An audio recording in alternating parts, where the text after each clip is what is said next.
1 week ago was the US tariff day, and the pain from that has continued. Stock markets are way down. Crypto markets are at crazy low prices. Some altcoins being at their lowest lows of the bear market. And most people are feeling some level of panic. Now, I know my wife just loaded up on some crypto, and she was as excited as can be for where prices are at. Now, my wife generally does not follow crypto much, and she happens to have the most random luck.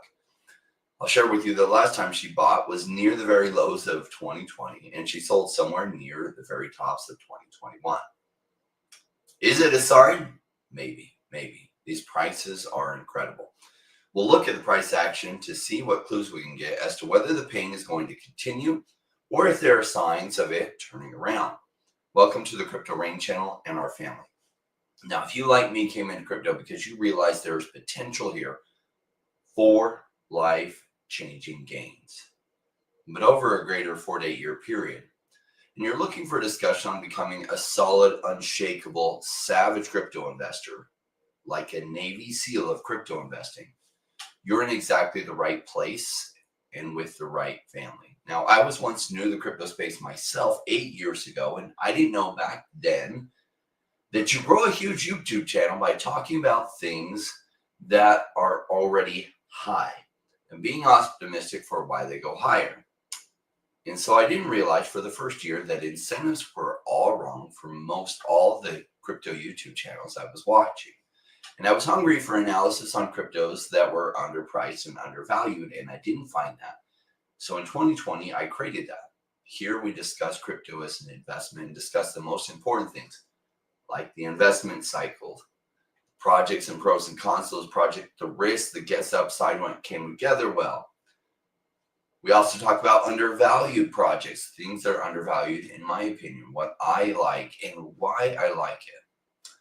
Now, together, we created this channel, and when I started this, I say together because I shared the problem with the YouTube algorithm with my audience, and I asked if you would join me to help me get big enough we could have on guests from the top crypto projects that we felt were undervalued, and we accomplished that. Now, many of you are here after dollar cost averaging through the bear market and watching and waiting for this 2025 bull market, and it is going to be huge. Now, if you're looking for deeper discussions, join the private Patreon group and allows you access to our Rainmaker private Discord. This is where the best discussion and best info is. There are other benefits too, but you will have to join us to find out. Do note, I'm not a financial advisor. I'm a crypto investor myself. Paul, who is joining us from DEVVE, invests in many different markets. None of this is financial advice. Well, make it rain on that like button. Help me welcome Paul from DEVVE to the channel. Paul, thanks for joining us. I've lost audio on you. Yeah. Sorry, it's back on. Yeah, good to be here. Especially on this difficult week in the markets. Yeah, it's now you keep an eye on so many markets. So yeah, I'm really curious. I know the audience is curious. What do you see going on there? Yeah, so last week we were looking at a potential correction, but not the size that did actually happen. So I wasn't expecting it to be this aggressive. Actually, if we put the charts up, I can talk through where we were and what I was looking at. But in terms of the equity markets, where we always start off, there was signs of a double top and a bit of a correction. We had this bounce and this main trend line. I thought the market would come back to that, maybe weaken a bit. The big macro strategy for that is that I thought interest rates would come down. I've been saying that consistently, that short-term interest rates would come down maybe quicker and harder than people expected. And I thought that would be led by perhaps a stock market, an orderly correction, and weaker data that would come from better CPI numbers and better inflation numbers, and perhaps weaker job numbers, as the Fed had held relatively higher rates for a longer period of time.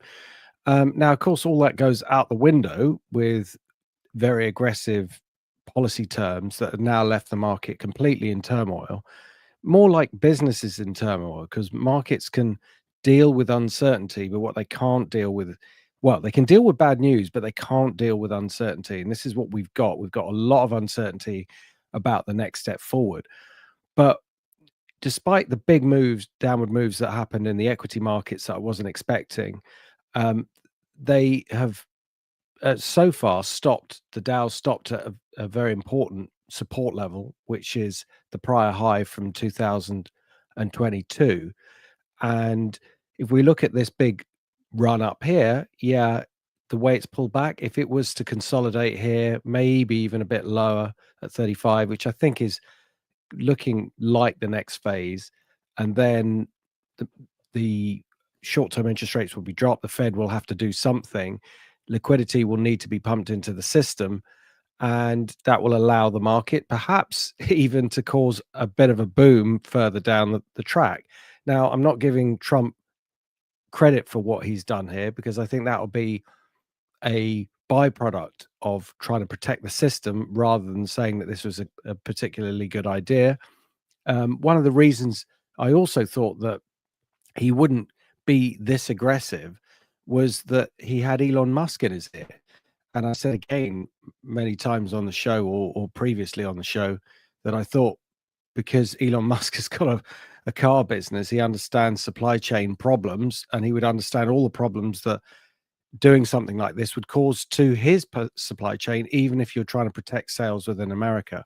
So this is very bad for US businesses. I think you're going to see, well, we're already seeing the dollar starting to weaken because remember, this is going to become a tit for tat war in the sense that it will be moving beyond the boundaries of tariffs. It will move into other things. So if China says, You know what, we tend to buy a lot of your bonds, but maybe we won't now. Maybe we'll start selling some, and how about that? Your interest rates will start to go up, and maybe we'll do other awkward things like maybe not trade with you as much, and we'll trade with somebody else a bit more, and then that will undermine the US's position longer term. So this is a kind of it's almost like a relationship shot across the bows where you're actually turning lots of people against you at once, and I don't think that's a very good idea.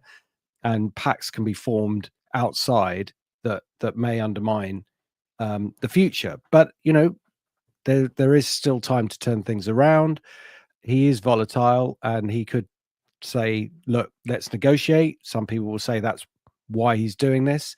So we'll have to wait and see. So there's a lot of uncertainty now in terms of what the markets are thinking and thinking through the next steps. I still believe that the policy response has to be, if there's further turmoil, to be lower interest rates. And the dollar's already started going down. And I think the dollar moving down will accelerate. And whilst it's hit risk on because people just shut their eyes and sell, I, I still think there's the possibility of things settling down. It might take a few more months until the reverberations move to one side. But remember what happened in August last year? We had that big move in the Japanese stock market, and this is almost like a bit of an echo of that. Things came down very quickly. There was a big panic, and then people got back in the markets further down the line, and things started to recover. So what we need to look for now is the markets that seem to be leading the way back up when the turnaround comes. So I'm very interested in short-term rates going lower. That still seems to be on the card. I'll show you some charts of the long end, which is the rates that I was saying actually last week, how it was amazing that they were so low. That's implying that inflation could potentially be coming into the longer term market because of this, because of tariffs and because of the tariff war.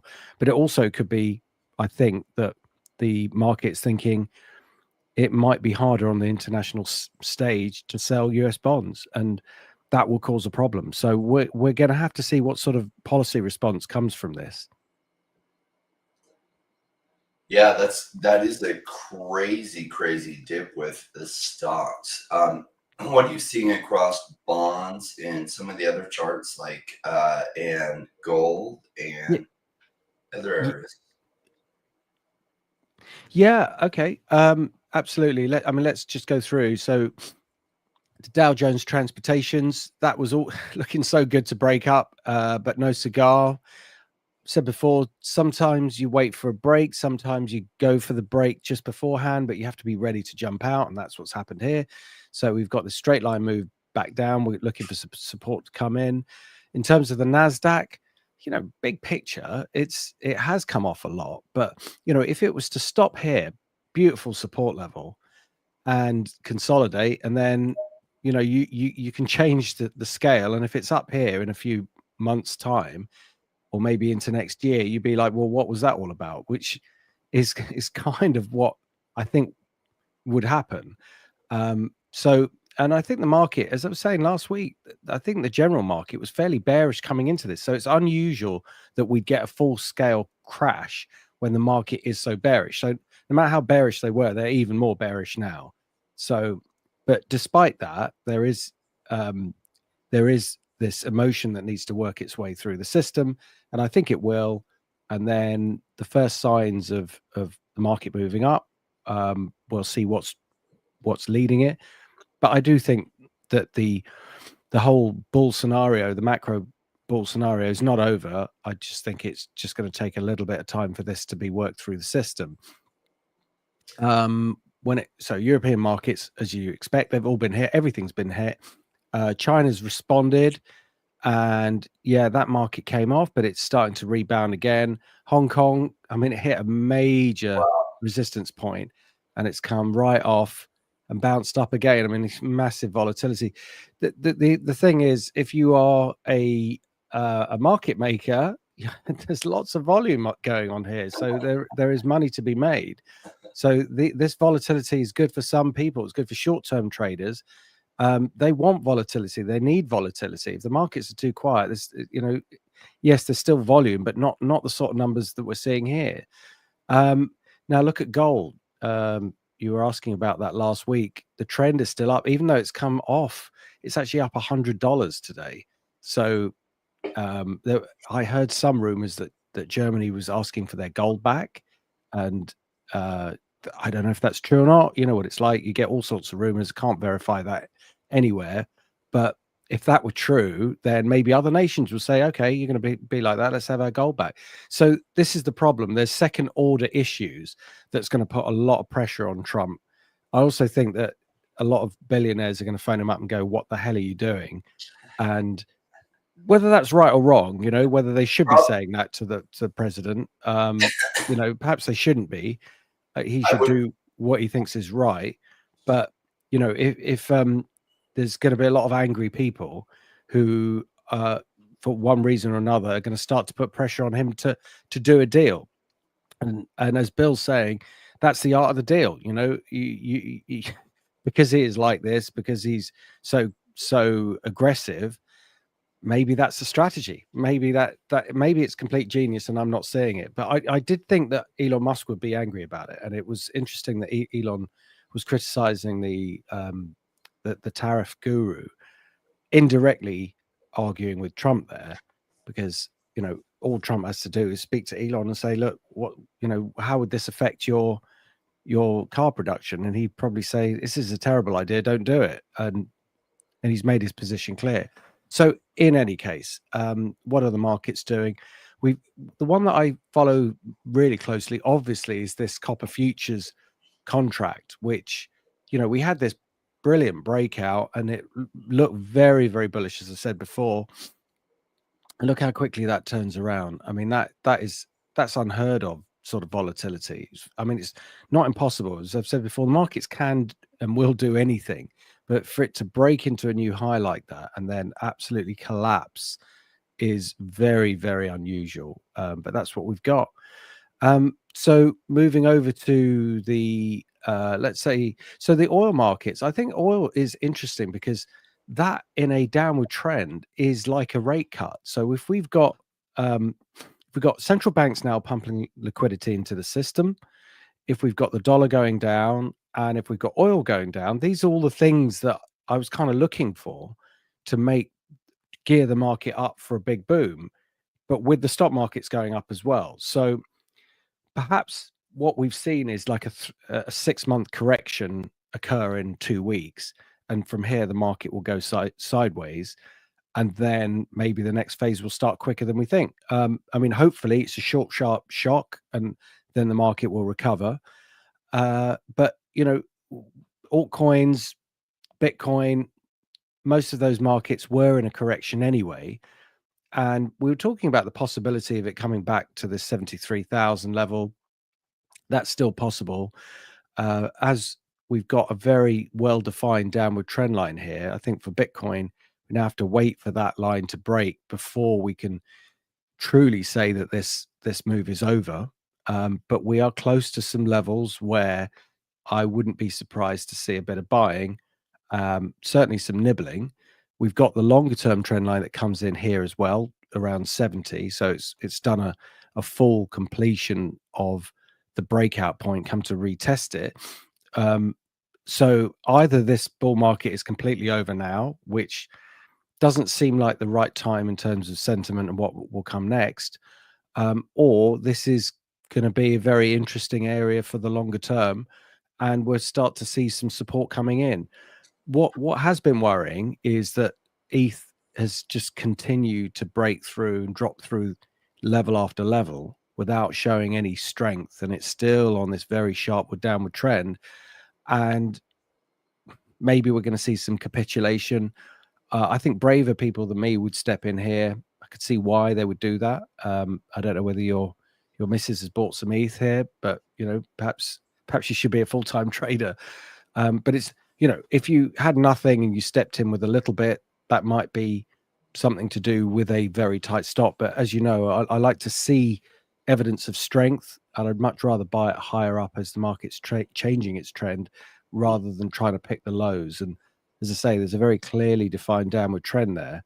So I need that to be broken or some form of base to be confirmed before we can step in. But I'll just very quickly look at the interest rate market. So the 3-month interest rates went down and now have sort of popped back up again in a very sort of pressure on the financial system type scenario, because there's no reason why rates should be doing anything other than potentially going down. And 6-month as well, that's still pointing more to the downside. But if we look at 30-year money, it's just gone through the roof, and it looks like that's going to break upwards over 5%. So the market is looking for inflation, and they're also potentially looking for a lot of stress on the US following this. But to be fair, other bond markets are doing something similar. So it's seen as an inflationary shock, but that's not happening in oil. So there are things that are easing it on the other side, but the rate of money is one of the most important things. So as far as the volatility in the dollar goes, and this is where it becomes, this is why I was far more relaxed last week going into the tariff talks than perhaps I should have been, really, because a lot of the move I thought on the tariffs was this, and we saw a lot of currencies collapsing against the US dollar, and the US dollar moving from what looked like a break of 100 all the way up to this 110 level. And then it started to move down. So it seemed like the trend had reversed. So everything was pretty much in the price, and it's continued to move down. It's not like the dollar has strengthened on this.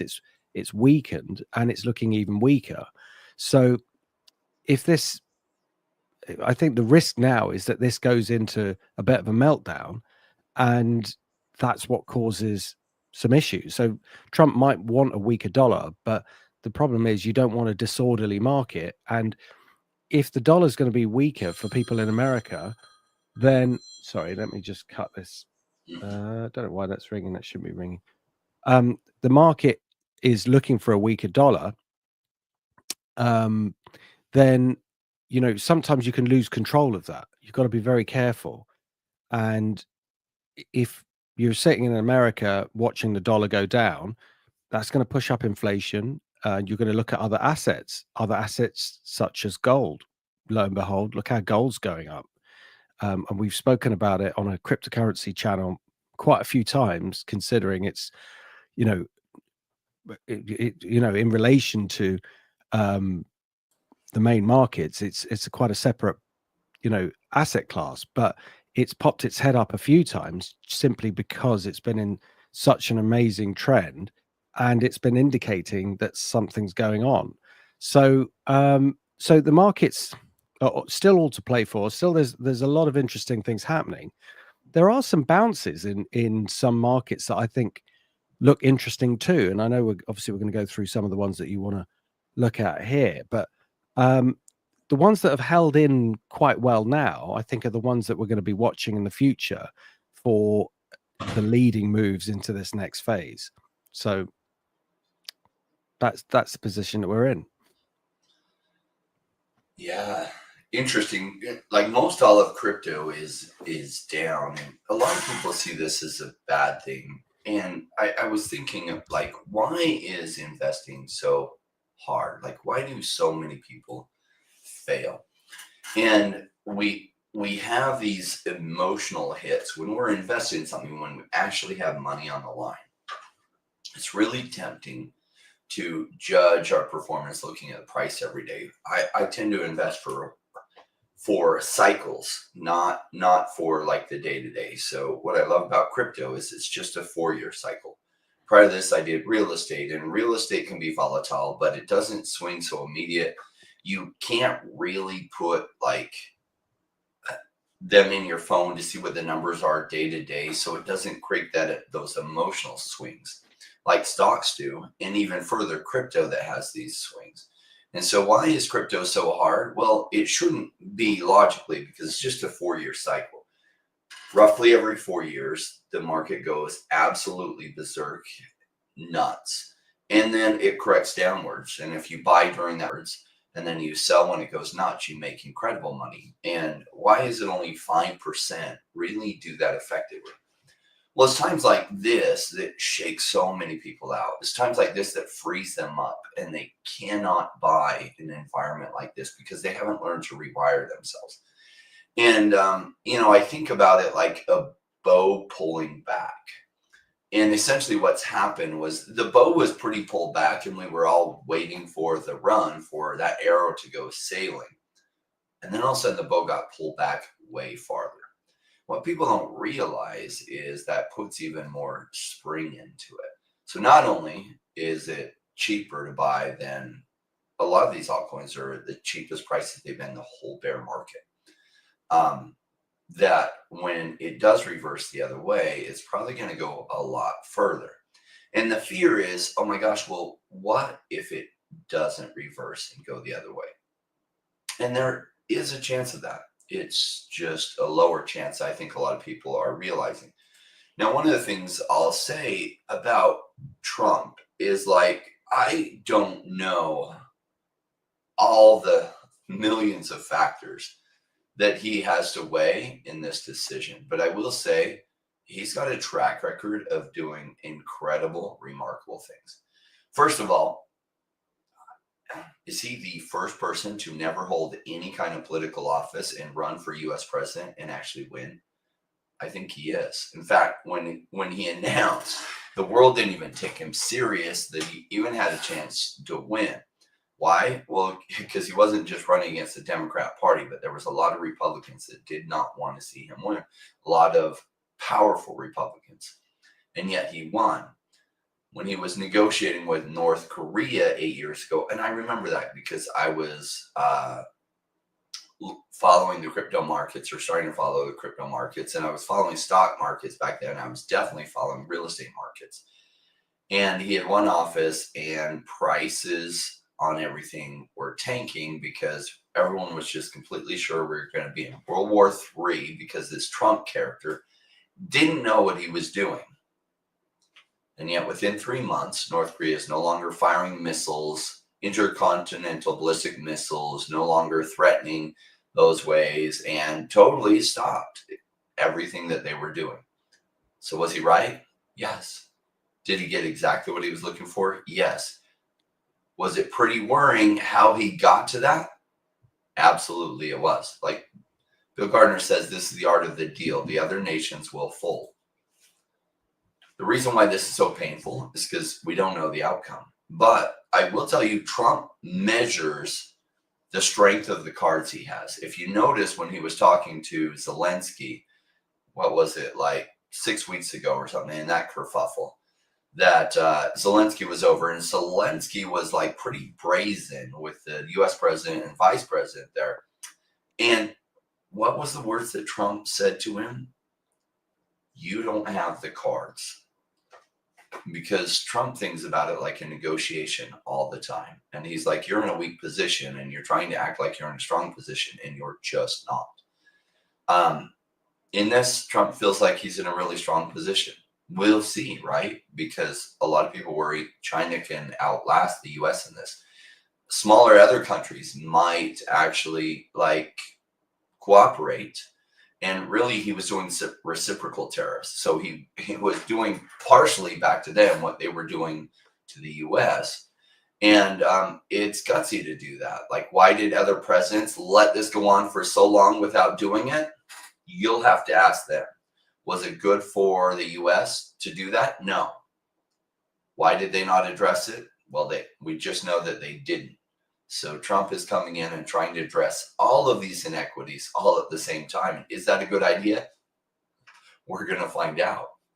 We'll see. It's definitely brazen. Apparently, he feels like he has the cards to do it. We're going to find out if he does. I'm going to guess he does. He ran for president. He won. Like, he's done these incredible things that he's really good strategically. So we'll see if he's right on this. I'm just guessing he does. I think it's going to pay off, but we'll see. In the meantime, it's going to cause a lot of pain, a lot of worry, a lot of supply chain management for all these companies ordering parts from different places around the world. Just got way more complicated. That's for sure.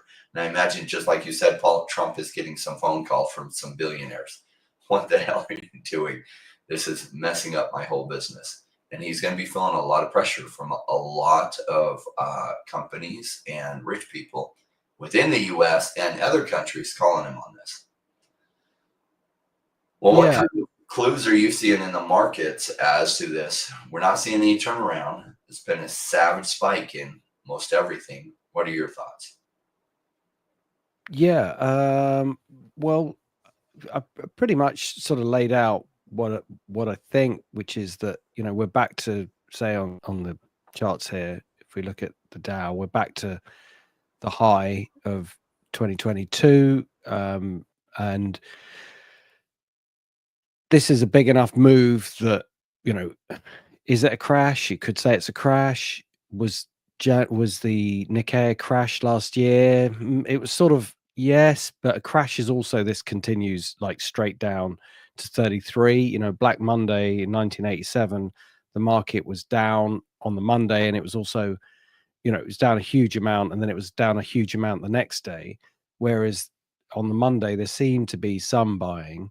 So, but obviously not enough for comfort. But sentiment is absolutely on the floor. So, you know, what we need to see is a fairly decent rebound.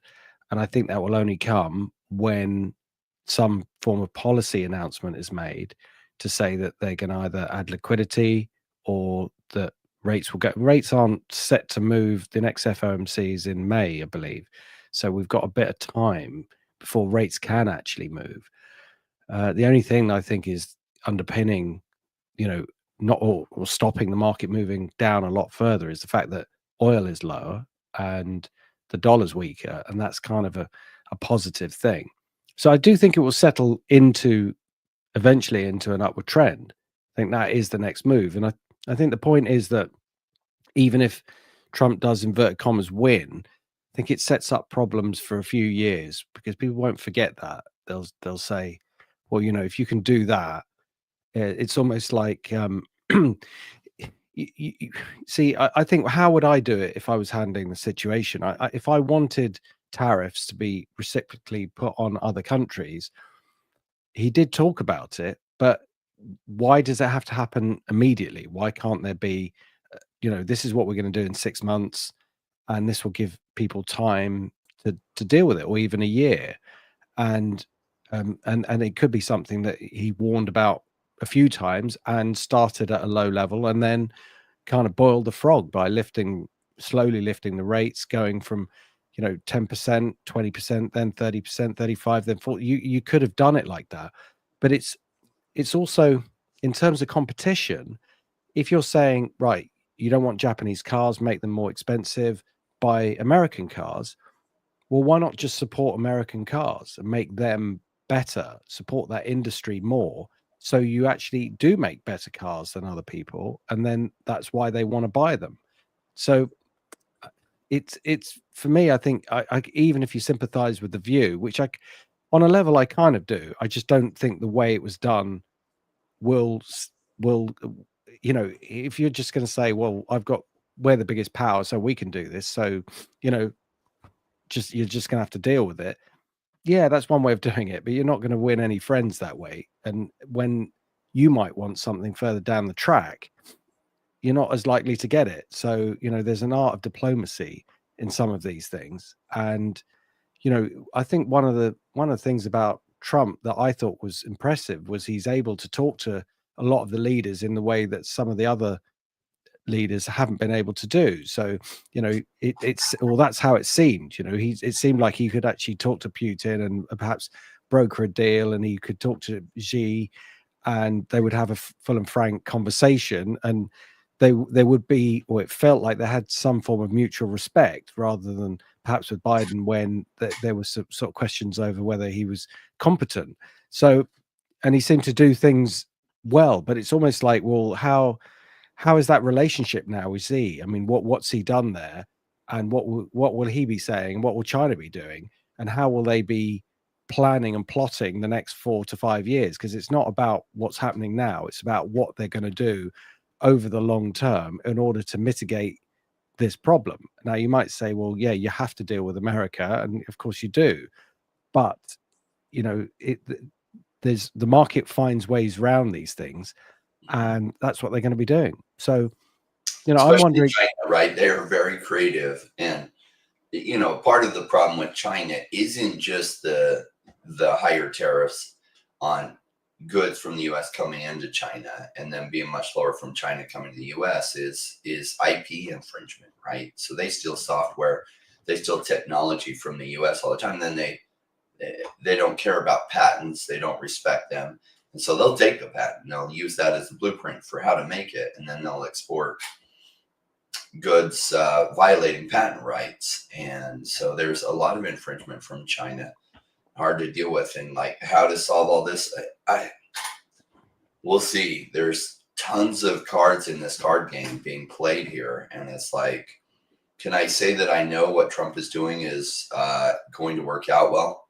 I don't have enough information. I don't know enough about all the moving parts to say that, other than I'm just going off his track record of success. But looking at this and just saying, wow, why did he do it so fast in the way he did? Or why did he not just pick on a few countries at a time, right? Instead of like all of everyone all at the same time. I don't know why he made those decisions. I'm sure he knows why he made those decisions. And is it a good way to do it? I guess we're going to see how this plays out. Yeah. And that will be the end determining factor of what's good. Now, like Paul said, I always think about what I call the law of unintended consequences.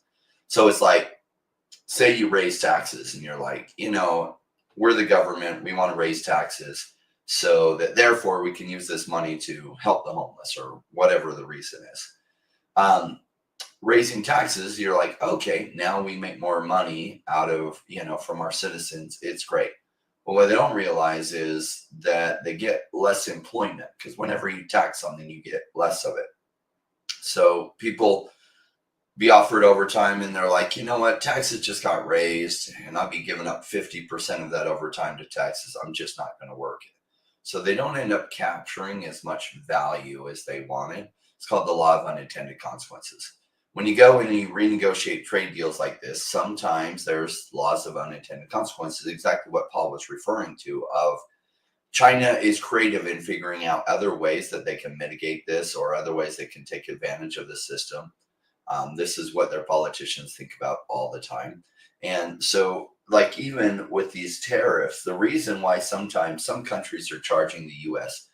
80% and the U.S. said a reciprocal tariff, but the US is only tariffing them 40%, is because they're trying to address some trade imbalances and not just straight up tariffs, zero for zero tariffs. And this is why the Trump admin also said, well, even if the countries come to zero tariffs on us, that's not good enough because there's other things that they're doing that make it unfair. So they're trying to address what they feel is unfairness specific to each country. Was it a smart deal to take on the whole, essentially, world at once? I guess we're going to find out. Real Randy Chavez joining us here. Good to have you, brother. So last night we had a fun Omi is my homie episode. Bill Gardner, short term, what it's going to do is drive impatient wealth to the patient. I agree. I think these prices are amazing. I think my wife is once again going to do so well.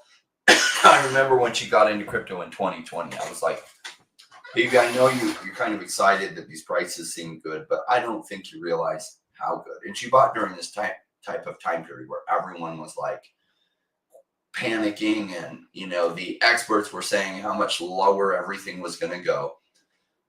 And she didn't end up getting the exact bottom, but she got pretty damn close to it. And I was like, baby, gosh, and so then later when the market was going pretty well and everything, and everyone's like, it's just going to go so much higher. She's like, I'm ready to cash in. I was like, all right, are you sure? She's like, yep. And she ended up selling, I think about 80% of the way to the very, very top, right? So she did incredible on her stuff. And I don't know how she does. She really doesn't pay attention. She when I first started the crypto channel, she'd watch every one of my shows to kind of help the algorithm because she was my first subscriber. But since then, she never watches the show. She, doesn't pay attention to crypto much at all. And so I think we're going to see how this timing is. But I think once again, it's going to be an exceptional timing piece. Yeah, there's a lot to be said for taking a peripheral view, and on certain things, I do try to do that. I try to not get too drawn into it because you can do with panic and all that sort of stuff at the wrong time, and so that makes sense. She's obviously got a good instinct.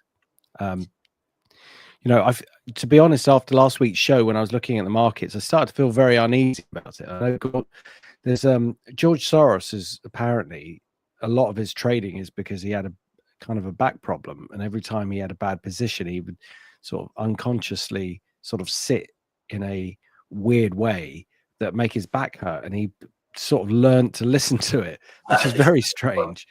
But it's kind of all there, but it's really hard to listen to, and sometimes more information makes it more complex. And that's why I like to try and simplify things with charts. And the other, the outside stuff, I find interesting to talk about, but in the end, it's got to be the price action that kind of drives things. And part of the price action driving things is that sometimes the markets do unusual things, and that's to be kind of expected as well. There's never a guarantee, only that the market will do things outside of what you expect. The change is always constant. But is this the beginning of a longer term bear market? I don't think. I think everything we were saying a few weeks ago still apply. The final sell off and the final sentiment kind of super bullish environment we haven't seen yet. We've just seen we've seen Trump come in and a big boom in stocks. Now we've had a correction. Now let's see what comes next. That could well be consolidation, another very strong move to the upside. It's weird, this quote unquote psychic that predicted Trump would win and predicted that there would be an assassination attempt, and was pretty right on the specifics of that.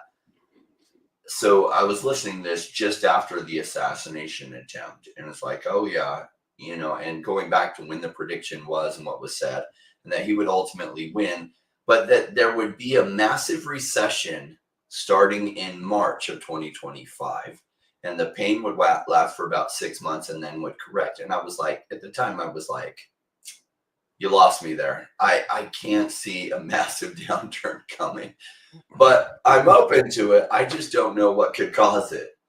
You'll Well, have to share who that was, because that was yeah, pretty damn I good know, coin. right? And so even in like early March, I was thinking about that. And I was like, they're wrong. and yet Yeah. here we are looking at the stock charts in just barely, right? And it's like, wow. Now, is it actually a recession? No, it's a stock fault. Like, is the economy in a full-on recession? No, it's not. The U.S. economy is doing pretty good overall. Is it about to start feeling some pain, though, if these tariffs stay in place? Yes, it will. Why? In the short term, prices have to adjust up to accomplish the tariffs. Now, in the long term, who ends up paying the tariffs might be somewhat the countries or the manufacturers making them end up paying some of the, like actually paying some of the tariffs. In the short term, the consumer ends up eating some of that. So, in the short term, it does hurt the economy, especially because a lot of these jobs that are now moving to the US, those take a while to build those factories and actually move those jobs there. Some of the construction jobs might start sooner, but the actual long-term jobs, it'll be years before the plants are built and all those things are built. So, like, yeah, a lot of this, we'll see. It'll be interesting to see how this plays out. All right, let's look at some essentially cheap prices and dig into what's going on there. The first one we're going to look at today is XRP. And I remember, geez, when Trump won, look at this, like here we are late October and prices of XRP were about 51 cents. And then all of a sudden Trump wins and the price goes to from 55 cents to 69 cents all the way up to 270. A little bit of bounce down and then breaks above $3. And it wasn't just XRP, it was all the ISO standard coins. They totally corrected up. Now, what's interesting is how many people were buying here. And my son actually just bought some XRP. And he was like, one of his friends had been telling him to buy XRP and he was going to put 2K in. And I told him, well, there were some other places. I was like, XRP would be really good. You should do that. And, but then when it went to this, I was, then he's like, oh my gosh, I need to throw a whole bunch of money in. I was like, I don't chase green candles. I wait till there's an attractive point. And if I missed it, I missed it. And I said, what I do like about XRP is that XRP is one of these tokens that if I were going to put a whole bunch of money into a major holding for the next 10 years, XRP would be that holding over Bitcoin. I would hold XRP because I think both are going to do well. I think XRP is going to outperform Bitcoin in the coming 10 years. And XRP at this point, I feel there is little chance that XRP goes away, that it's really made a strong long-term play, that it's going to be around 10, 20, 30 years from now. And this would be my number one holding over a 10-year horizon, XRP. So it's nice that it's gotten a little bit cheaper. My wife picked up some XRP and she picked up some flow, which we'll also look at today. But look at these prices gone down and, pulled back for a much better entry than, well, up here at over $3. I also, its market cap is way up there, 106 billion. So, I mean, that's way into the, the blue chip cryptos. Though I agree with one of my good long-term friends, who's also a community member, Sale. And Sale has dug into the research of this, and his background is in payments systems. And he believes XRP can hit $100, maybe $1,000, possibly this bull market. So if he's right, there's plenty of upside still for this, even though its market cap is so high. Now, what are you seeing on your end in the charts? Let's see. Why is it not letting me? There we go. Yeah. So what we have here is like you say, we got a big break up. We got this volatility. We were sitting in the middle of the volatility, and comparatively, it was doing very well. So compared to obviously some of the coins that are trading new lows, it identified as being one that was a standout, which is what I liked. Now, what has happened is the pressure has that we've seen across the markets, the risk off phase has been uh, born on this, and it has taken out its prior low. But also, we've got a support line that's sitting under there, which it's just touched and then rebounded from. So it's still unclear whether this is whether this is going to go much lower, and it could well be a good opportunity to buy here. For me, it's too volatile at this stage. I have to now wait until things settle down a little bit.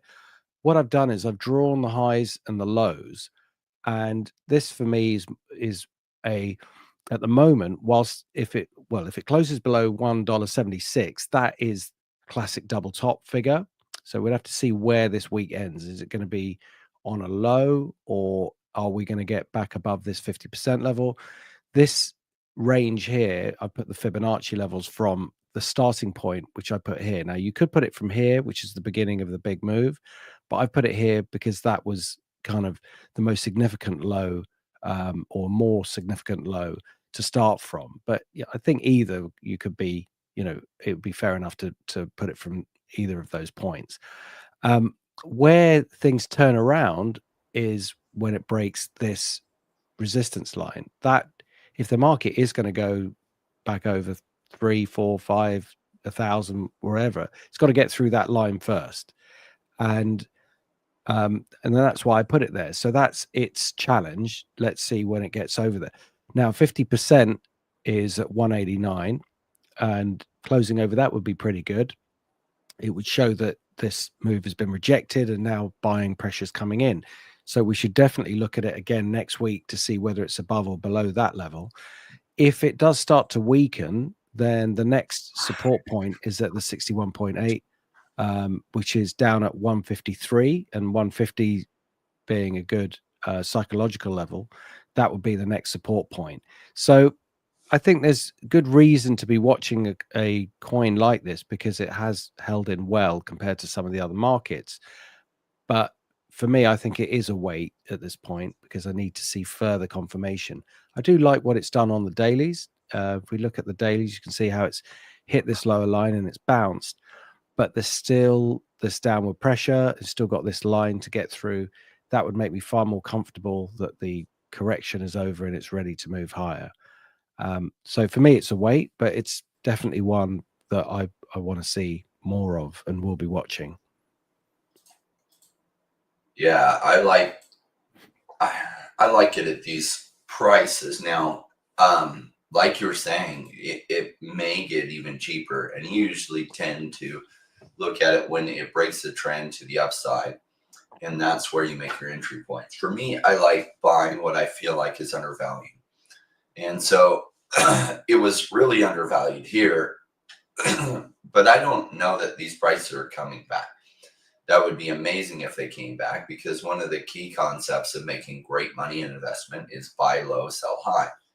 And $3, $3.20 is definitely a lot higher than 50 cents was. But then the question you have to ask yourself is, will it get back there? Second question you have to ask, I ask myself, is what kind of timeline am I looking at? And so XRP over a 10-year hold, which works well for my wife's situation and works well for my son's situation, is that they're like, yeah, I could hold it for 10 years. That would be fine. Then I think for that time frame, this is an amazing price. And so the strength that they have is they're not really going to watch it day to day. They're just putting that money, setting it, and forgetting it. And so if it goes down further, it won't really hurt them. If it goes up right away, that's okay. Their time horizon of when to sell it is likely 10 years, unless it goes to $1,000 much sooner than that. And then it's time to readdress, or even $500 addressed if it's time to take some profits or not. So I like XRP for a buy for that time horizon. But in the short term, I can't say I know. I'm definitely not short-term trading this. It might get even cheaper. Having broken through this, it might come down further. So Long-term 10-year time horizon, it's a great buy. Short-term, I'd be waiting for cheaper prices. All right, let's see. Let's take a look at Cardano. Yeah, Cardano again is one of those projects that should be outperforming, and I suppose in many ways it has done. Again, compared to some of the markets that are in the bottom right hand trending lower, and remains one that could well lead the markets out of this particular bear phase. I mean, it's worth noting that the altcoins and indeed Bitcoin moved lower ahead of the markets, ahead of the equity markets, which were much higher, and kind of had their correction. So I'm wondering, yeah, there will be still a lot of nervousness around, but we could be closer to the end potentially than people think. So, but we need that to be backed up by the charts. We need support to come in and the trends to move higher. And what we can see here is that we've got this key support. This was the previous correction. It's been volatile within this range. There is an upward trend line that it hasn't quite touched yet. So that trend is still on the up. So short term, yeah, it may hit a bit lower. But longer term, I think it will, the trend will remain to the upside, even if the direction is lower before it goes higher. So for me, at this point, it would be a wait, but I fully expect further along the lines for this to be one of the more interesting coins and for it to potentially lead some of the others to the upside. If it gets back down to this level here at 44 cents, there's a lot of support there. So I would expect at least some buying to come in and perhaps there to be a reaction. So we'll have to see if it manages to get that low. If it doesn't break this point and it just hangs around and starts to move up again, that would set up quite a nice little consolidation here. And then we'd have to talk about a breakout from that. But for me, for the moment, I'd have to wait. Yeah. So some additional things I want to share, like on my YouTube channel, I cover a lot of what I like and why I like it, but there are much deeper discussions that go on in the private Patreon group that gives you access to the private Discord. So in the private Discord, which you can't get access to without joining the Patreon, the Patreon's like the gatekeeper, and there is a link to that below. In private Discord, there's much deeper things being discussed on XRP and what's going on. As well as Cardano.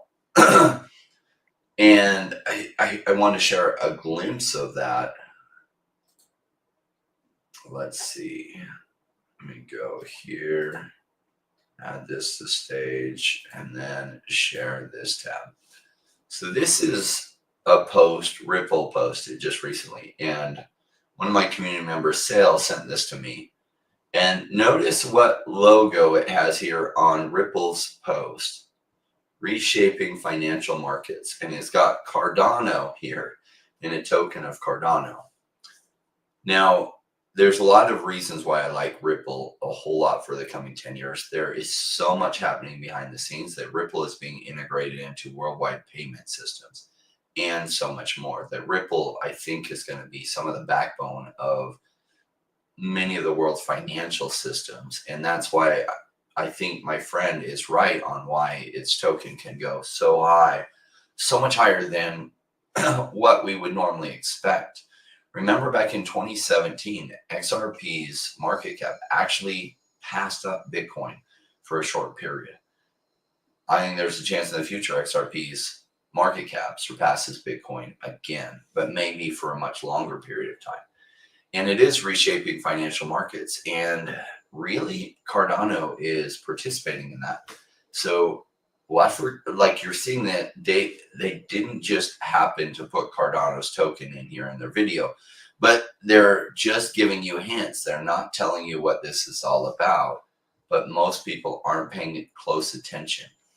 One of the reasons there's so much money to be made in investments is this idea that not everyone has access to the information. And so a lot of people come late to the game. And those that get there early are the ones that make their money. So I think this is a sign that Cardano has some things that are unannounced that are a really big deal, and most people are missing it. Now, if you remember from watching this channel, you watched for a long time, during the bear market, it came down all the way to some crazy prices. When it came down here, 24 cents, and actually hit down to 21 cents, I said Cardano was such an amazing buy, too good to pass up, even though it had a higher market cap. Then went to $1.20. It's pulled back down to 57 cents. I think this 57 cents price is an amazing price. I don't think that this is the, I don't know if this is the bottom. Maybe it is, maybe it isn't. But I think it's an incredible price. The market cap's come back down to 20 billion. I'm not holding myself blue chips other than I still have some Cardano from years ago. But I'm not buying more blue chips. I'm in much, much riskier projects. But I tell you, not just like, I have a very specific threshold of what I like and what my expectations are. I try to tell you that doesn't mean I don't like Cardano. I really like Cardano. That's just not within my threshold. If I were buying blue chips, would I be buying Cardano for this bull market? Yes, I would especially be buying it at these prices. For that, that's why it gets a buy from me. At 57 cents, I think it's undervalued for the long term. Might it get cheaper? It might. But 57 cents, I think, for the value is an amazing pickup. So it gets a buy from me. Let's take a look at Flow. This is the other one my wife bought. Hold on. There we go. So you could probably guess what I'm going to say technically here.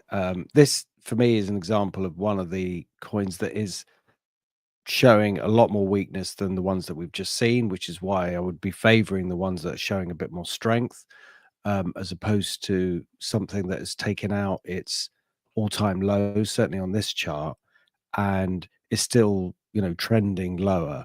What you want to see is a strong reversal of some kind that's outside the parameters of what we've seen before. So even this large spike down, that's a good sign that the market's trying to turn around, and it did for a bit, but not enough to completely change the trend. And again, we're seeing this rebound, market drops. So if we get a rebound even back to the trend line, I'd be slightly cautious because I want to see this downward trend line break. And yes, it may be a massive bargain, but I, from a technical point of view, need to see a base, and there isn't one here yet. So for me, it's definitely a wait, and I would prefer to look at other things. But if we have to look at this, then I would say, yeah, for me, it's a wait. And where I would change my mind, which is always, just because there's a view there, it doesn't mean it stays static. If the market changes or the sort of dynamics of what you're looking at changes, then that's a signal. That's a technical signal, and we have to react to that. But at the moment, it's still continuing to do what it's done before. Now, there may be, and on a different chart, if I was doing some more in-depth analysis, I'd find whether there's long-term support around these levels that could indicate something else. And obviously there's other due diligence to do. But in terms of the technicals, the trend is fairly clearly to the downside, and that needs to be reversed before I can start talking about a buy. So for me, it's definitely a wait. Yes, that is not too surprising, Paul. This doesn't fit within Paul's metrics at all because there's no indication that this is turned around. Now, because I buy based on research and what I feel the future of a company is, not buying just on the price action. For me, I think this is an amazing acquisition. But to Paul's point, that we don't know that this is the bottom and maybe it gets cheaper. And so what I like to do is make buys at things that are cheap. And if they get cheaper, I then buy more. I think Flow's at an incredible price. It's one of my favorite easy to buy cryptos. For those that aren't way deep in the crypto space and you don't know how to get your own MetaMask or decentralized wallet and you just want something you can get on Coinbase and simply hold, like Flow is one of those easy ones to get.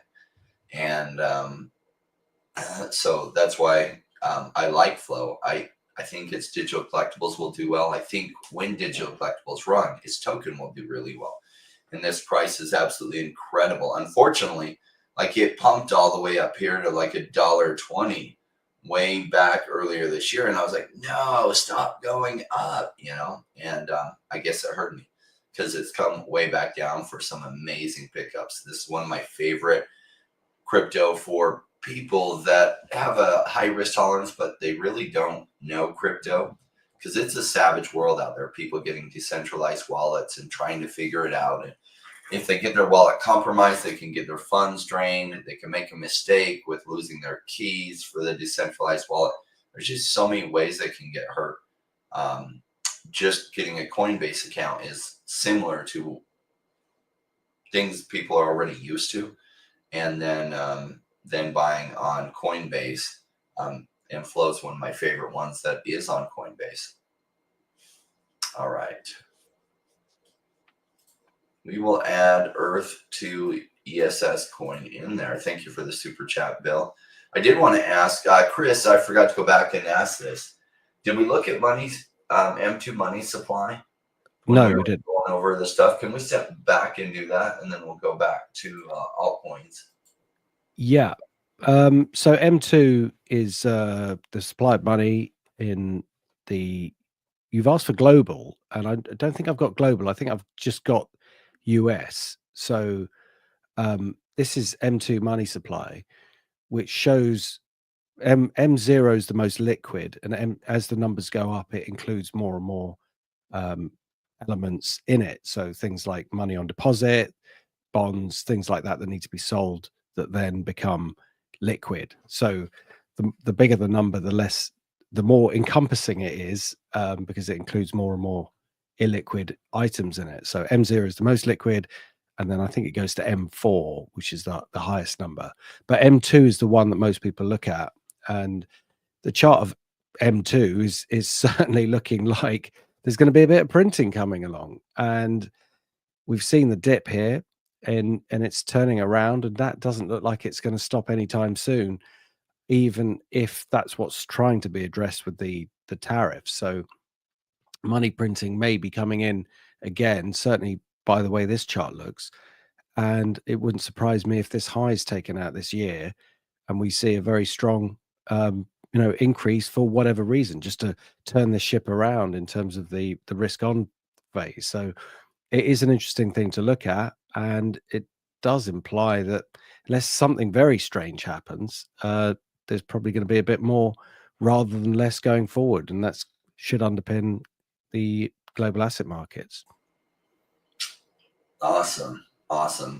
Yeah, great suggestion, Chris, for us to take a look at that. Thank you for that idea. Let's go to, we looked at Flow, and Flow gets a buy for me at these prices.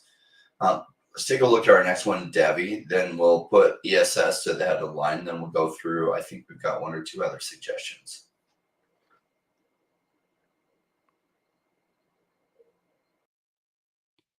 No, that's not it. There we go. Yeah, so chart of DEVVE, I mean, you have to say, considering all the volatility, it has done pretty well. It's not completely broken down. I think I called this a buy last week, and it's gone up a little bit and then come off. It's not far from where it was before.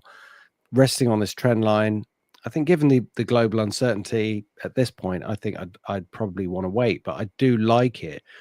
I like the fact that it's holding in, and it's holding in on this trend line. That would be the first sign for me that it's getting a little too weak. And then the biggest sign was the breakout buy point that we pointed out at 49 cents. Below there, I think there's the problems, and I'd want to step out. But that's looking one or two steps ahead. Where it is now, it's in a more neutral place, and if it starts to move up this week, again, we should look at this next week to see if this is one of the leaders. It'll be challenging this resistance line and showing some really good strength in the face of a lot of fear. And fear is a time to be looking at buys, that's for sure. But also fear can hang around for a little longer, and we need to have all those cells dissipate into the market, certainly from a technical point of view, before I can step in. So it's a fairly neutral point here, but I'm pleased with the fact that it hasn't completely broken down. It hasn't broken the trend line, and it's not touching this 49 to 50 cents massive support level. Because, you know, if you hadn't seen any of the markets and you had to guess where it was, you'd probably say, well, you know, given all the selling that's going on, it must be down there, but it's not. So I think that's a good sign. So but not enough to go, okay, I'm going to buy some more here. I think it's more of a hold at this point than anything else, than to add more. So that's why I'm saying it's a wait. Yeah. I wanted to step back and I wanted to share just a greater concept. It came up in the chat and I thought it's a good time to talk about this overall concept. Do it. I'm going to pull up long-term Cardano chart. So let me go back and see what kind of history I can get. I got a good one for it. So one of my goals with this channel is to teach people how to be a savage investor.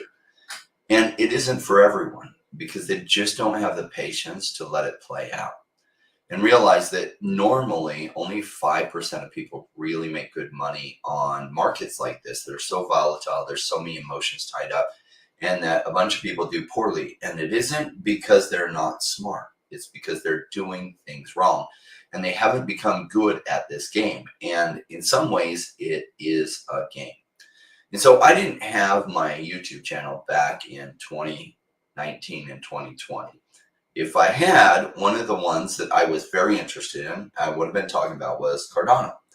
And Cardano during the bear market, or during the bull market, had gone up to $1.30, and it started this long trend down like this. So this is the comment I want to address. Earthworm says, I'm filled with hate for you all right now. I am seething for everyone in this chat. And so hate is an emotion, and emotions are what drive people to the wrong actions. Now, when did I start buying Cardano? I started buying it. My first buy was at 11 cents when it hit right here. And I was pretty excited that it had come down from its $1.40 highs down to 11 cents. And I bought. And as you'll see, it got cheaper.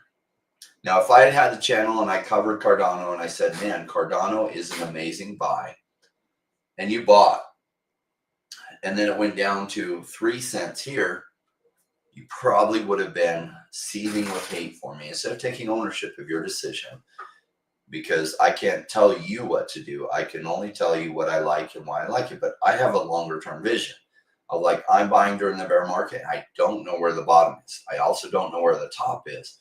But I'm buying, and if it gets cheaper, I buy more.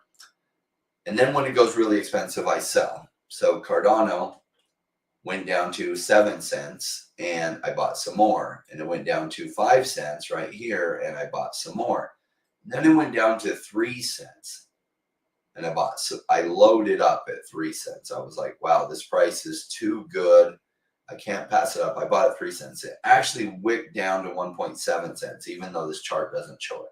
Now, unfortunately, I had $10,000 set aside in case Cardano went below 2 cents, and but I also thought the bottom was in, and I tried my hand at leverage trading Bitcoin, and all of the crypto market got savage. My Bitcoin long got wiped, so I used the 10 grand to buy back the Bitcoin position I had just lost, and I didn't use it to buy Cardano at 1.7 cents, or I would have actually caught right near the bottom. Maybe not exactly 1.7 cents, but under 2 cents, which was an incredible price. $10,000 in Cardano at under 2 cents. That would have been a lot of Cardano, especially because Cardano went 150x from 2 cents. So $10,000 would have become $1.5 million there. But anyway, it bottomed out, and then it started to climb up, and then it came back down. Oh, here's where it hit 1.7 cents. So it came up, came down. I did dollar cost average some more, and this is where it really wicked down. So you thought the bottom was in. Ha ha ha. Nope. It came back down, wicked down, almost like we're seeing a double bottom in crypto now that has gone below where the bottom had previously. And then it started its long climb up. Now, had people lost their patience and sold out after feeling devastated because it felt at the time like Cardano just kept going down and down and down and down and down, then they would have sold. They never would have experienced this upside. And the upside was quite good. It says Cardano went to $3.12 here. It actually went to $3.40 ever so briefly. And that was the top. So had you started buying at 11 cents, you could have still made a really good upside. Had you gotten so mad you missed the opportunity to dollar cost average at lower prices, then you're just not understanding how this game is played, at least the way I play it, which is generally during the bear market, I buy at what I feel are good prices, and sometimes it gets even better. And then I'm holding till the market turns around and goes the other way. And that's how I made tremendous money playing this game. But I'm patient. And if you are not patient, this will not go well for you. You will not hold through those times where patience is required, and it will wreck you. So now, is DEVVE a good buy? In my opinion, jumping back to DEVVE, it is at 66 cents. It's a great buy. It recently bounced back up, went all the way to 93 cents and back down to 68 cents. So it's trading at this nice kind of low here. Now, could it break lower? Yes. But we're talking about a layer one blockchain that can do 8 million transactions per second, and its market cap is 59 million. That's a crazy low market cap for a layer one blockchain that has those kind of speeds. I think DEVVE is going to get a lot more expensive from here in the future. In the short term, could it get cheaper? It might. In the medium term, I think DEVVE does way, way, way better from here. So let's take a look over at EST or ESS, Earth-2's coin. Okay, I had right. ESS, Earth-2 Essence, ESS US dollar. Okay, so this you can see from the way the price action is presented that it's very, very liquid, or I would expect it to be, because there's lots of spikes in it, and it looks like there's a few days when the price action hasn't moved at all, and then moves a lot, and the spikes don't seem to mean very much, because what we look for is things that are rare in the market, not something that happens all the time. And there's so many of these spikes. This is actually the wrong Essentia. Okay. Isn't the one we're looking for. But I'm trying to find CoinMarketCap had it as the wrong one. Okay. CoinGecko has the right one. Yeah, I tried to find it earlier, and yeah, I couldn't find it. Basically, I put in Earth-2 and I couldn't find it. So if ESS is it this one? No, that's I found it on CoinGecko, and it says ESS. Are you straight on CoinGecko? Yeah, you are. Yeah. Let me show you what I'm looking at. So I'm looking at this one. So put ESS in there, and I found Earth-2 Essence. Okay. I'm putting ESS in there. That's definitely there. And there ain't no, unless you can, as you can see, it doesn't look like it is there. So how weird. There it is. Earth-2 Essence. Oh, there is. Oh, right. Isn't that weird? It wasn't there before. That's so odd. Okay. Yeah, that is really strange. So what you have in this chart here, let's see how much time frame we're looking at. Okay, it's fairly reasonable. We've got this bar here is it's called a doji in Japanese candlestick charting, and that normally indicates a pause or a potential change in trend. It's a relatively gentle indication that the trend is slowing. Lots of private, new technical traders see it and suddenly jump on it and think it's a buy just because you've seen that pattern. It's not really how it's supposed to be viewed, but some people trade it like that. So we can see it's happened here and the trend didn't change. But the fact that it shows up is usually a sign. Doji means the same. So it means the open and the close are near enough at the same point. And that can show that the trend is potentially trying to change its direction. I would look more for the downward trend line, which is very clear. If you take all these highs, draw a line across, that for me would be the first sign that the trend's changing. But it's below that. It's given a doji, which is a very, sort of, it's a positive sign because it's in a downward trend, but it's not enough. It needs confirmation of a breakout to the upside. So for the moment, it would be a watch because of the doji, but it's not for me a buy. It's definitely a wait. And also it's below its prior lows as well. So that's something that makes it more makes me more cautious about where it could be going, rather than me stepping in to buy it at inverted commas cheaper levels. Now, hopefully I'm wrong. Hopefully it just turns around and it starts to show something different, and then we can talk about how it's different from a technical point of view. But as I've said before, for me, I'd have to wait. Yeah. I think Earth 2's coin is one that does well when the metaverse narrative hits or blockchain gaming hits. But until then, if I'm understanding right, you get essence tokens just for having the land in Earth 2. And so it seems like it has token emissions that are coming in every month. And no buy volume coming in, not enough buy volume to counteract that, at least not in this environment, which is why the token has gotten even cheaper here. And depending on how long this downturn lasts and when the metaverse narrative and the blockchain gaming narrative hits, that will probably turn around the essence token. But until then, it's probably going to go through more pain because it's probably going to continue to have more token emissions to those landholders. And those will probably get sold into very low buy demand. So it'll create probably a cheaper price that likely will see some kind of rounded bottom happen and then go the other way. But I expect Earth 2 is probably going to get cheaper from here. Randy, one of my good friends, really likes this project, Earth 2. I haven't ever owned land in it. I didn't buy in it.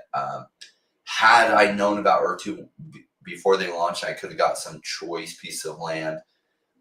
Yes, I would have. By the time I found out about it, a lot of the really good pieces of land were sold, and I wasn't going to buy the ones that were available. And so I really haven't followed it since then. I didn't know. I did give them a low chance of even surviving the bear market, but here they are. They survived the bear market. They've made a bunch of improvements. And so far, it looks like they're surviving and possibly thriving. They get a ton of views on their videos and attention. So we'll see what Earth 2 does.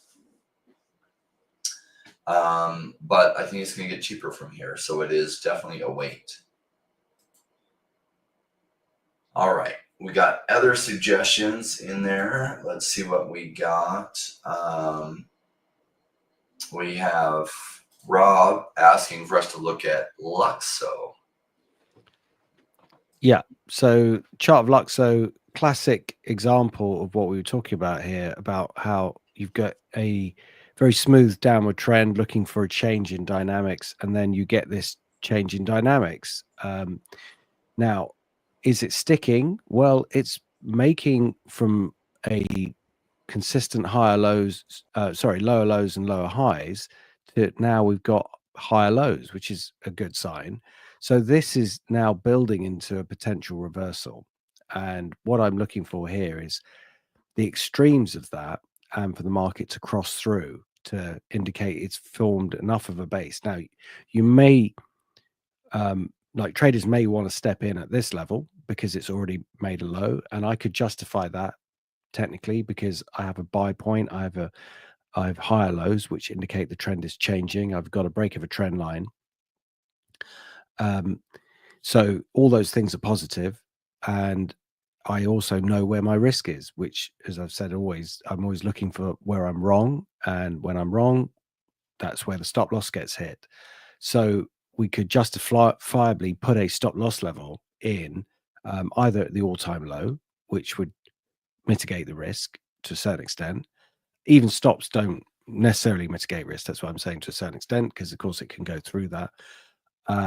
Or if I wanted to tighten up at 83 cents. So it depends how kind of risk onish I'm feeling, whether there's other markets that look better. And to be honest, there's a lot of caution around. So I would approach this cautiously, but I think maybe a small position, maybe a small nibble here with a stop below 83. If I get taken out, I get taken out.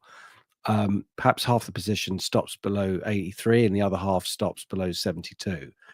I would also like to wait a little bit before even doing the trade, because I want to see how this week plays out. So I want to see where it is as we approach Friday. So given all that and sort of summing it up, I think for this moment I would wait. So at this point in time, it would be a wait, but I'd be looking at buy levels into Friday with some relatively tight stops, just in case I'm wrong. The reason why I'm also being cautious here is because it is trying to reverse quite a big downward trend, and trends like this can take a lot of time and a bit more volatility before it's complete. So the underwater point is at $1.17, and it's trying to get through there a couple of times, not managed to really hold on to that. And as we've discussed before, with the way these charts work, when the markets come back to these levels, you see repeat buying. So previous low, bit of buying, went through again, there was some good buying and it rallied aggressively. That would have happened again. So as it comes back to here, the buyers are that will then be looking to get out of their positions that have gone wrong from a short-term perspective. So that's why this area will become an area of selling, and why it also is so important for it to get through that, to indicate that it really has changed and it's managed to get through this selling pressure before the trend starts to continue to something more significant. And that may align with what we're seeing in the global markets anyway, where it could take a little bit of time for sentiment to kind of calm down about what's going on. We see a sideways range and then it moves higher, which is what I prefer. I almost prefer the basis to be there for people who are going to leave crypto, to leave it and say, right, that's it, I'm never trading it again. And then for all these patterns to start forming and the basis continuing to the upside. That for me is the most interesting time, when most people aren't talking about it. Yeah, this is an interesting one. So good suggestion for LUKSO. Let's see. This is the one I'm looking for. So if you look at it, it peaked away here in, oh, this is CRUST. Let me go back to LUKSO. There we go. LUKSO, I do like to see this nice rounding bottom like this. And so this is usually a sign that things are going to turn around for it. So what is LUKSO? I like CoinMarketCap over CoinGecko for this. It has really good write-ups, usually, on the tokens. LUKSO is a blockchain for the new digital lifestyle. It's created by former Ethereum developer Fabian Vogelsteller. Now, I don't know who Fabian is really, other than it gives us some clues. He was the author of ERC20 and ERC725. So, okay, this guy is not just a developer, but a good one. Developer of Web3.js and the Mist browser. Okay, so we're talking about probably one of the leading people in pushing the crypto space forward. Impressive. Market cap 28 million. I'm seeing lots of good things here. I like this kind of price action. Tells me it's probably pretty near a bottom. And market cap here for who is behind this. This is a good thing. So what is LUKSO? LUKSO is I hate it when they use big words like this, but they always do. Multifaceted blockchain platform designed to serve as a foundational level for the new digital lifestyle. What does all that mean? It's a lot of like blah, blah, blah. But here's what it means: encompassing the worlds of fashion, gaming, design, and social media. Stands out as a layer 1 Ethereum virtual machine compatible blockchain. So in other words, an ETH layer 2. Emphasizing a sustainable and innovative technological base for creative industries. Platform is engineered to facilitate the development and adoption of blockchain technology across various sectors. Blah, blah, blah, blah, blah. Like a lot of this is blah, blah, blah, but it tells you it's for fashion, gaming, design, and social media. Now, how does it come together? Like, I don't know. This is what interviews of project founders are good for looking deeper. And this is one worth looking deeper at. I'm seeing a lot of things I like too. So someone who designed the ERC20 token, which is massively used today, has a background that he has, and then this kind of market cap and this kind of price action. That alone is enough clues to say this one is worth looking deeper at. Good suggestion, but we're not going to take the time to look deeper at that right now. That's as deep as we're going to go. Mario asked if we can look at CRUST Network and Filecoin. Well, let's start with CRUST Network and see if we want to look at Filecoin too. Why don't we just start with CRUST? So yeah, I can be quite brief.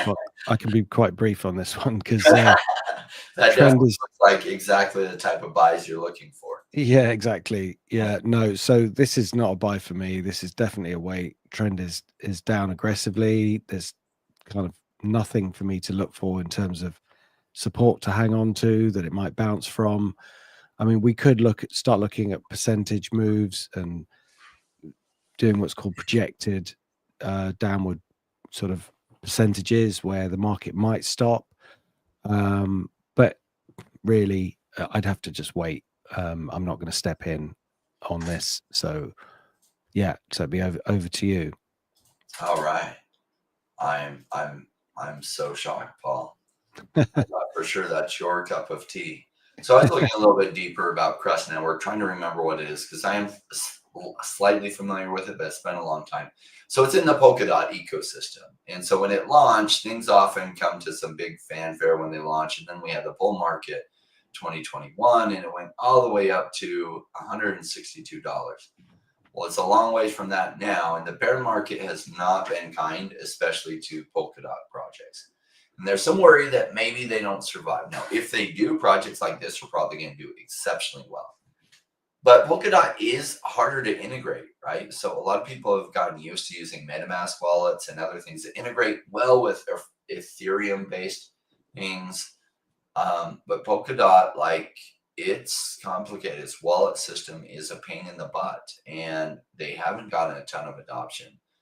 Will they probably survive to the bull market? Yes, but beyond that, I don't know. There could be quite a recovery on things like this. CRUST Network provides a decentralized storage network and cloud solutions for both Web3 as well as Web2 ecosystem. And built on Polkadot substrate framework, it provides a unique incentive layer for the IPFS protocol and utilizes blockchain technology to enhance security, privacy, performance, and ownership of data. So this is a high-risk gamble. Now, this could work out really, really good if Polkadot's system creates a turnaround, then probably CRUST is going to do really well. If it doesn't, this is just in a risky situation. Does CRUST have the funds they need to continue to survive with this kind of downturn? I don't know the answer to that. Maybe, maybe not. If they don't, well, then this is going to be a lose. And how long is it till maybe Polkadot comes back into the narrative? If it does it all, maybe 6 months, maybe 12 months. I don't know. But it's a risky one. Now, it might be a risky one worth taking. Its market cap is so punished that if it turns around and goes to $1 billion market cap, that's almost 1,000x from here. If. So, yeah, risky situation. Interesting suggestion. All right, let's take a look over at Filecoin. Filecoin is a similar situation in, well, at least it's not way below its previous support, but it's still broken its big support level. So the trend here is still down. And again, I need to wait for further evidence before stepping in. At the very least, we've got this. Why is it not showing? At the very least, we've got this downward trend line here. You see all these peaks, or use the moving average. I'd say maybe the longer term one because it's already crossed over that. Where is it? We've got, there's two levels of support. There's a spike down here, which it's currently taking out. So you could say there is some support close to where we are now, which is why it's not as bad as the previous market. But there's this price support zone. This whole area is a zone, isn't it? And it's trying to get through this zone. So for me, again, I need it to be doing the opposite, really. I need it to be bouncing off it and moving higher rather than like leaning on it and hoping that it will hold. I mean, it has held before, which is why there's a lot of interest to perhaps buy in these areas. But we've also seen other markets where they do this and they continue to move downwards. So with that being unclear, I'm not going to step in until the situation is technically a lot clearer. And even then, it's obviously not guaranteed that something's going to happen. It's just on the basis of the probabilities. So for me, it's a wait. Let's see if it can hold on to this level. Let's see if it breaks this downward trend line. If it does, see this little line of resistance across here? That would be where I would be looking to buy. A breakthrough here uses this magnet, which makes it harder to put it where I want it to put. So there we go. Let's just change that. So you can see that line, it's been hit many times. If it takes out this line and then breaks through here, then for me, that's enough to show that this could potentially be a base. But whilst it's below there, it's a wait for me. And it's always for me, by the way. As you know, I'm always just saying what I would do. Yeah. Great clarification. Filecoin, this is an interesting one. It's still got a fairly high market cap. Notice both of these are in the decentralized storage space, which isn't a narrative that's hitting strong right now. In fact, in the crypto space, almost no narratives are hitting really strong right now.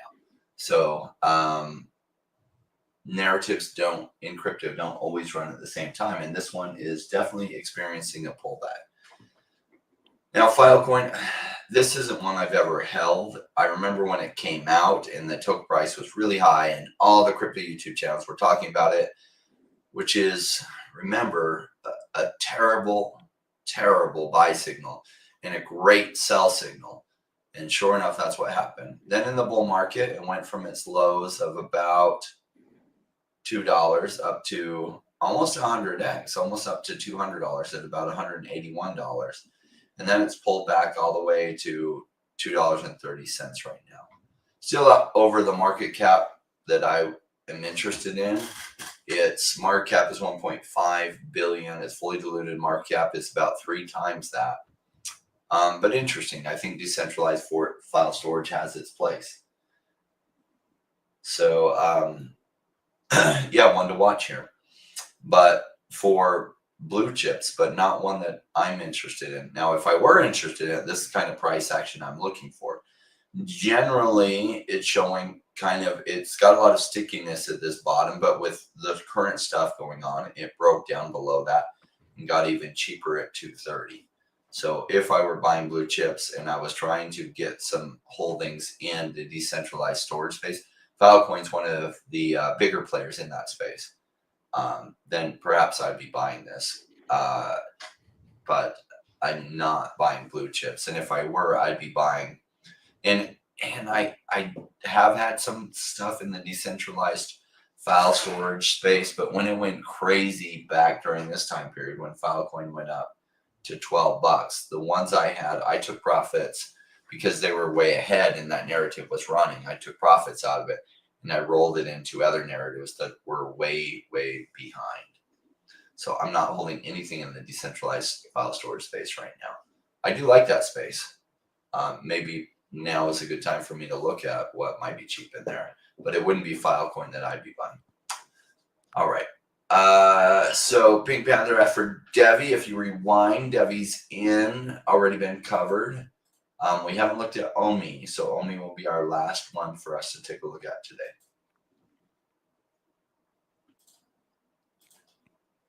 Yeah, I think it's already up there, isn't it? Wait, I think you pressed the button. Preempted.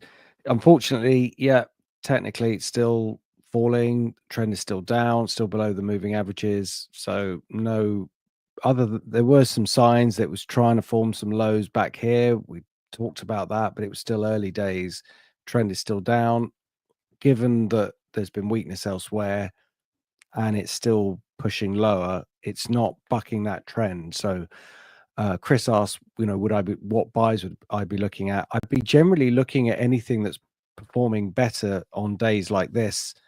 Actually, Bitcoin is up, and days when the market is down and other coins are up, that might show some signs of support. So there aren't many that are doing that, and so there aren't really that many buys around, if any, for me.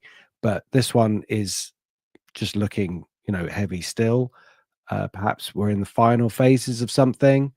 Perhaps not. We'll have to wait and see. But for me, it's been a wait for a while. It's still a wait. Yeah.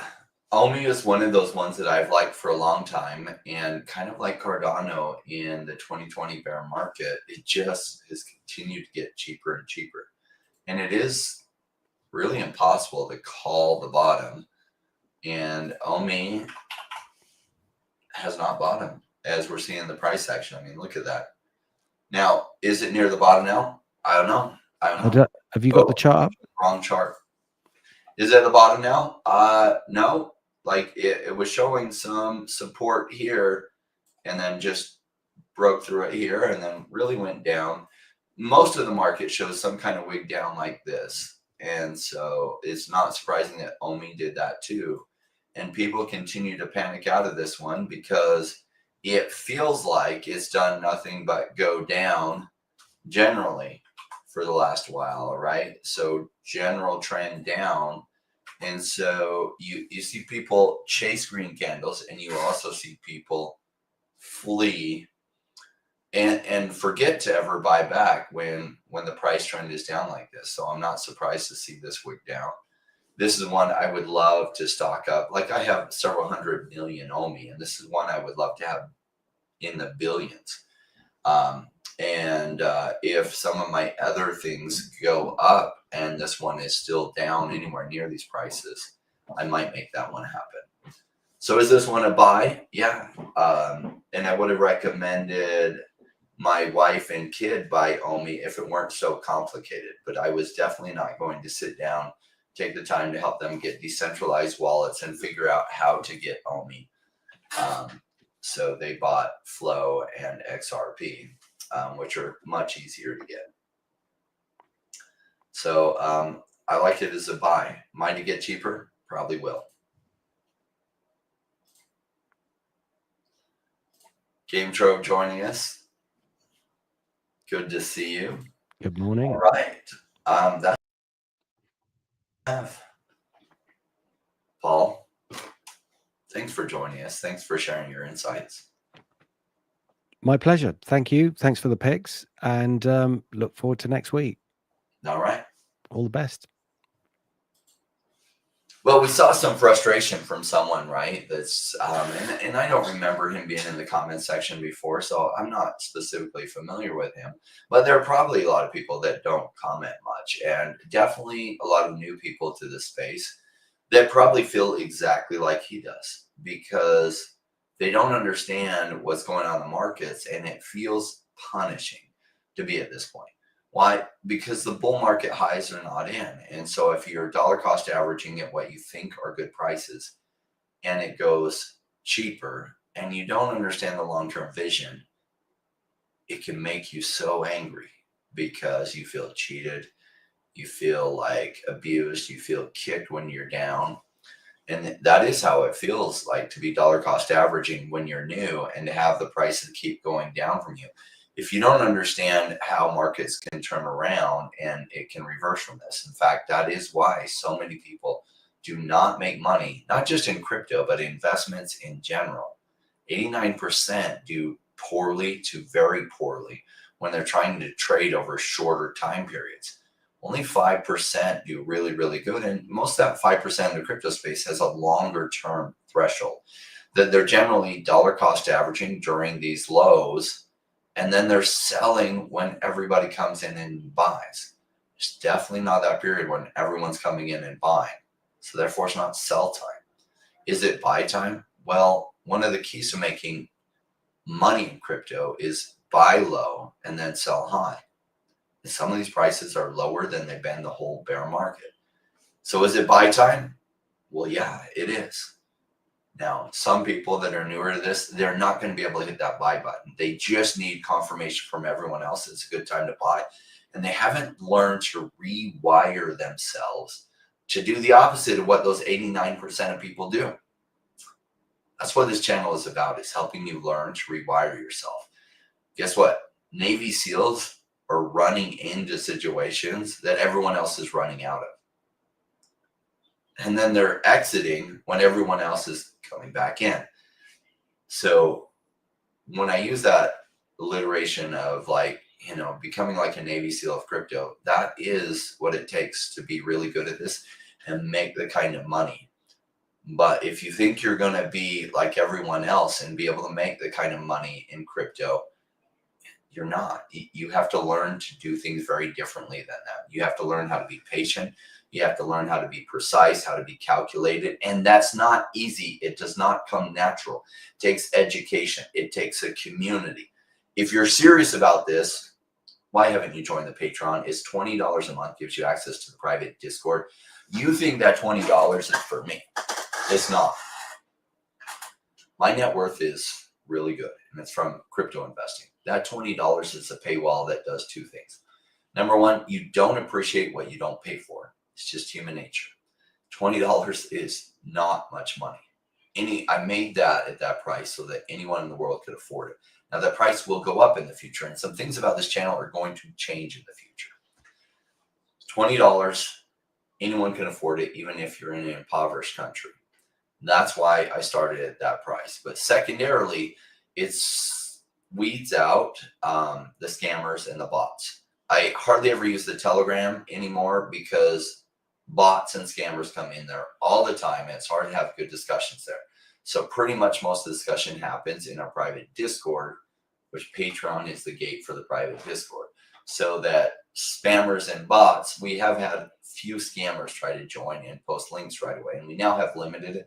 So somebody, when they first come in, can't even put links, because what they do is they come in, they join, they try to post some links, and then they immediately get their purchase refunded, because what scammers don't do is they don't spend money like that. So anyway, yeah, the private, the $20 paywall acts as a barrier to protect you. So you're dealing with real people who are very interested in the same things you're interested in, so that you're surrounded by a community of people that are thinking the right way.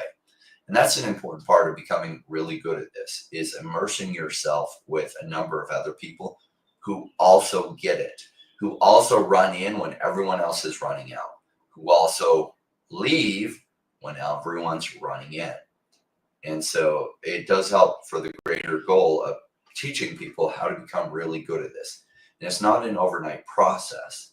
Remember, these cycles last 4 years. During 4 years, you can get pretty good at this.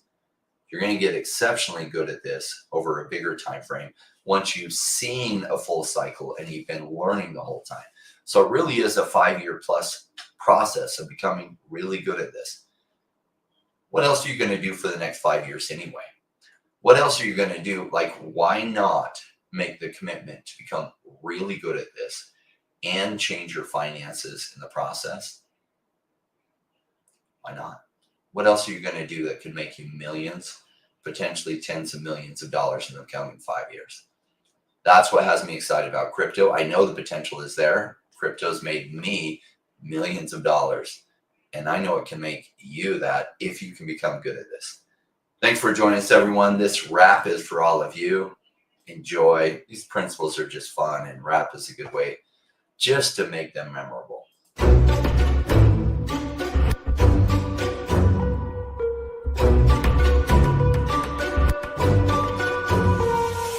Came into the space, chasing all of the gains, chasing the pumps and all of the hype trains. But like in life, shit, right before you could, was told to buy when it was pouring like a rain, make it should. And why when it's down, don't chase the boats that I miss.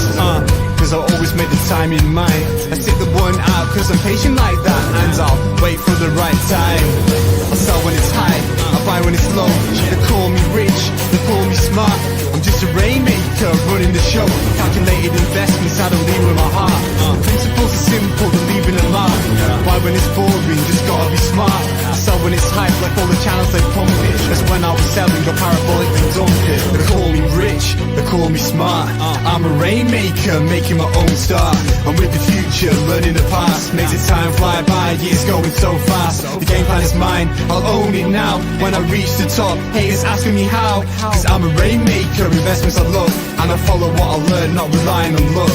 The time is never better, the time like the present. This next 5 years is a gift and it's feeling like heaven. I'm committed to learn, studying to know that nothing comes easy, but with knowledge the game show. Sticking out this road, cause soon will come a bear market. Learning and growing, and when it's slow will be the target. Naysayers come out, Bitcoin is dead. The massive decreases can get to your head. Sticking around, the time is better. Strong like that, I'll let the others be fretters. 2 years time, the ball will bring back the gains. That makes it worth the effort, cause here comes the rain. So let's go rainmakers, let's make it all happen. Let go of the hate, let the haters be crapping. I'm here for 5 years, let's do this together. The time is right, the time could be better. They call me rich, they call me smart. I'm a rainmaker, making my own start. I'm with the future, learning the past. Makes it time fly by, years going so fast. The game plan is mine, I'll own it now. When I reach the top, haters asking me how. Cause I'm a rainmaker, investments I love. And I follow what I learn, not relying on luck. Haters be hating, the time to slow down. Addressing what they say when I'm wearing my crown. They're chasing green candles like someone who was new. I got a vision that was bigger, helping me to push through.